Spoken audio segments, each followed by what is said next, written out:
원수는 외나무 아래서 만난다. 뭐 이런 말을 이제 지금부터 하고자 하는 얘기에 이렇게 빗댄 사람들이 있더라고요.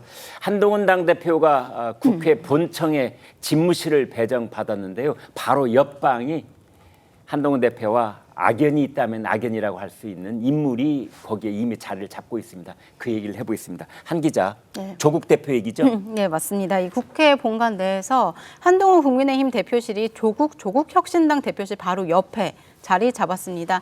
이 조용우 조국혁신당 당대표 정무실장이 30일 SNS에 조 대표실 옆에 한동훈 대표 비서실이 자리하고 있다면서 사진을 찍어서 소개를 했는데요. 그러면서 좀 피할 수 없는 운명 이렇게 강조를 했습니다. 네. 좀 바로 옆에 있다 보니까 복도에 화장실이 있으니까 좀 화장실도 같이 써야 하는 가까운 이웃이 됐다 이렇게 말했는데 네. 혁신당 지지자들이 한 대표를 향해서 떨리냐 이렇게 말하면서 한 대표를 좀 비판하기도 했습니다. 네. 그리고 다른 지지자는 조 대표와 한 대표의 악연을 거론하면서 원수는 또 외나무 다리에서 만난 셈이라고 하면서 거론하기도 했습니다. 네. 그런데 이 국회 본관 내에 이 한 대표 자리와 비서실이 있는 건 사실이지만 한 대표가 비대위원장 때도 보면은 좀 보안이 중시된 이 중앙 당사를 자주 애용했던 만큼 네. 좀 이번에도 중앙 당사를 자주 애용할 가능성도 있습니다. 네. 지금 이제 전해드린 얘기는 사실은 22대 국회 개원한 직후에 조국 혁신당 쪽에서 나왔던 얘기예요. 근데 그 얘기가 지금 어제 오늘 사이에 다시 불거지고 있는 이유는 뭔가요? 조국 혁신당 같은 당인데도 불구하고 좀 기존에 사무실이 멀리 떨어져 있다면서 로텐더홀에서 좀 회의를 열면서 항의하기도 했었죠. 지난달 27일에 결국 재배치를 받긴 했는데 여기서 두 개가 여당 대표 측이 쓰던 방이라고 합니다. 그래서 좀 한동훈 대표를 향해서 빨리 방 빼라 뭐 이런 의미였다고 하는데요. 어제 사무처를 항의 방문하기도 했습니다. 좀 국민의힘에서는 조국 혁신당의 사무실을 내주고 대표실에 옮기면 좀 이 최고위원 회의하는 회의실과 대표실이 좀 떨어지게 되는 거라서 다시 사무처에 좀 재배치를 요구할지 고심하고 있습니다. 네. 자, 이런 상황인데 그나저나 한동훈, 조국 두 대표 최근에 만난 적이 있습니까?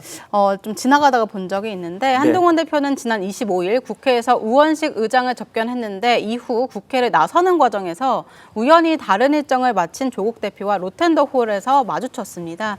이 서로를 인식한 이후에 이들은 처음에는 좀 어색한 듯이 각자의 보좌진 또 당직자들과 대화를 나누면서 나란히 계단을 내려갔는데 그러다가 한 대표가 좀 결심한 듯이 먼저 조국 대표에게 다가섰고 조 대표를 향해서 안녕하세요 라면서 악수를 했고요.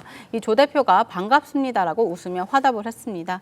그렇게 3초간의 인사를 끝으로 양당 대표의 짧은 인사는 마무리됐습니다. 네, 한동훈 대표와 조국 대표 그야말로 악연이라고 하면 악연이라고 할 수 있는 두 사람의 관계가 있지요. 과거사 어땠는지 양쪽에서 직접 들어보시겠습니다. 대법에서 실형 확정되면 어떡합니까? 뭐 감옥 가야죠. 방법이 없죠.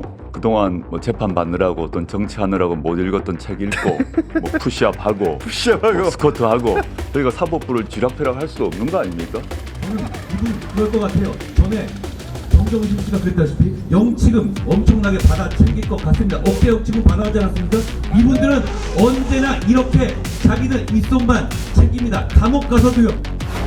저희 딸아이가 다녔던 고등학교 다 압수수색했습니다. 그만큼만 하시라는 겁니다. 근데 한동훈 그 비대위원장의 따님 소환조사 압수수색 또 그 따님이 다녔던 학교에 대한 압수수색 저는 없었던 것으로 압니다. 그러면 제 가족에 대한 문제라면 그게 경찰과 공수처 그리고 경찰의 수사심의위원회에서 다 무혐의로 종결됐다는 건 아십니까? 근데 그냥 조국 대표의 개인적 앙심을 조국 대표가 권력을 가졌다는 이유로 풀려는 거잖아요. 우리나라가 이 정도 수준인가요?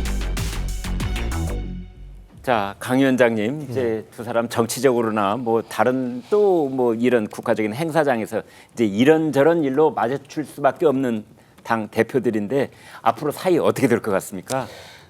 개인적인 생각입니다만 잘 지내기 어렵습니다. 어렵습니다. 왜냐하면 일단 조국 혁신당의 1호 법안이 뭡니까? 한동훈 특검법 아니겠습니까? 네. 그리고 치열했던 그 전당대회 과정에서 어떤 내부적으로 제기되었던 그 댓글팀 운영 의혹에 대해서 이미 조국 혁신당이 국가수사본부에 고발해 놓은 상태입니다. 네. 거기에다가 조국 대표로서는 과거에 윤석열 검찰총장 당시에 한동훈 대검 반부패 강력부장 때 네. 조국 일가를 수사하는 지휘 라인에 한동훈 지금 현 대표가 있었기 때문에 네. 아무래도 조국 대표로서는 한동훈 대표가 껄끄럽고 그러니까 공공선을 지켜서 정당하게 정당대 정당으로서의 어떤 평가를 해야 되는데 아무래도 개인적인 은원 관계가 있어서 좋게 지내기는 어려울 것으로 보여집니다. 그런데요. 가령 예를 들어서 이제 한동훈 국민의힘 대표 입장에서 봤을 때는 주적은 더불어민주당 이재명 이제 차기 대표라고 가정을 해 본다면 그 제3자적 위치에 있는 조국 혁신당하고는 또 어떤 갑작스러운 급 반전이 있을 가능성은 없겠는가요?